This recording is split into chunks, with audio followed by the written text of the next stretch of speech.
My reaction to Midnight's Summer or Midsummer's Night Dream. Sorry. Um, First, what I found interesting was the the association with the word dream. At the beginning of Act Two, when they entered the forest, it was almost as they were entering into a dream land or a magical world. We were introduced to the fairies of Oberon and Puck, who decided to impose their magical will on certain characters while in the forest.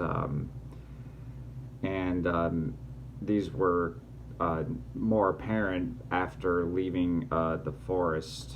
The four Athenians had a conversation where Demetrius said a couple things that stuck out to me, like things seem small and undistinguishable, and it seems to me that yet we sleep, we dream, then we are awake. Let us recount our dreams. So they almost believe it was a dream. And then also Bottom also said, I have had the most rare vision.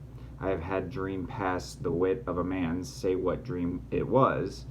Man is man is but an ass, but if he goes about to expound this dream.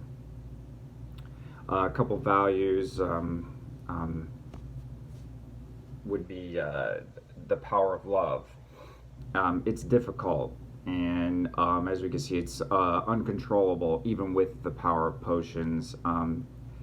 As we could see, when Oberon tried to control the situation, it just created more chaos and confusion, as demonstrated by Lysander and Demetrius, as their love translated into or shifted, I mean, from Hermia to Helena. And then in turn, that humiliated Helena, and she felt mocked and angry. And the second value is the play within the play. It seemed like an almost coincidence that the group that was reenacting for entertainment purposes was Pyramus and Thisbe. Two were reenacting a play where essentially parental disapproval caused them to make rash decisions, and in turn, that was also what Lysander and Hermia did.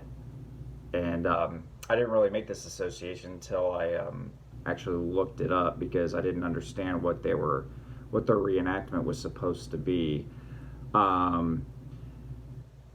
The gender compare and contrast the suggestions that were made by this masculinity was associated with a power demonstrated by Hermia's father, who tried to control the decisions of Hermia herself, and the comparison of Helena and Hermia was also associated with tall as being less appealing, and shorter Hermia, who was more appealing, more feminine.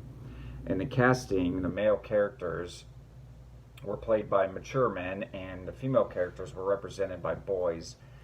They were pre-puberty, so this added a certain dynamic which the audiences felt more sympathetic for the female characters in those acts, and it did not assume any sexual overtones, which are today. A couple of questions of what was Lysander's motive to tell Helena the plan to flee, and how did the forest experience by the two couples help resolve the conflict of Hermia's choice to want to marry Lysander? Thank you.